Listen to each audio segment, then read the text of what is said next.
Welcome back. You're still watching the game. Now, earlier we saw Boom's first part of the conversation with Jia De Guzman in Japan. Boom! Unang-una, first of all, great interview. Second, I was very surprised with how honest about how vulnerable she was.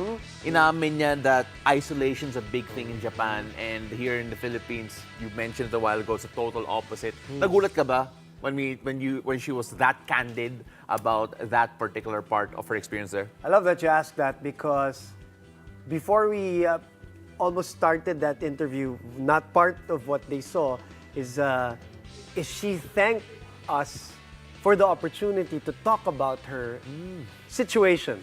You know, I mean, the playing, the lifestyle, and everything else. So I knew that from the start, okay, she was going to be open, candid, and honest about a lot of things because from the get-go, sinabi na niya na parang, uy, thanks for this opportunity. Usually, it's us who say, hey, thank you for this opportunity, and they go with their interview. But this time, she felt like she wanted to get some things out there, some things off of her chest.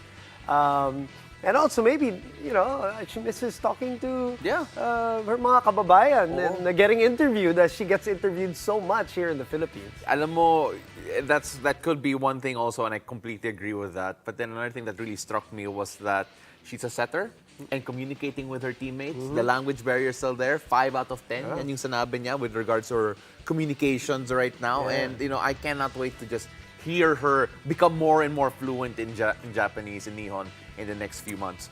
The fact that you said she's a setter was part of that conversation because that doesn't happen very often. Getting imports who are setters, they usually get the open spikers, the middle blockers, the opposite hitters kasi they get the scorers. Tama. So that's why this is such a unique opportunity for her. That's why she understands also her responsibility and how she is in a position to trailblaze specifically because of her position, one. And that's also, two, the reason why she wants to improve her communication skills. Because she wants to make this whole experience the right thing for people who will follow in her footsteps. And yes, she says right now, it's puro basic, it's puro context clues, but volleyball is volleyball, and that saves the situation sometimes. It's a universal language when you play a sport. And the part 2 is coming out, I believe, tomorrow. What can we expect in the next few minutes? Good. She talked about Jaja Santiago and her influence and her big help, how she set things up for her. And 2, there's a really great soundbite there of her thoughts on Kyle Negrito, who, by the way, won a championship without her, right? For Creamline.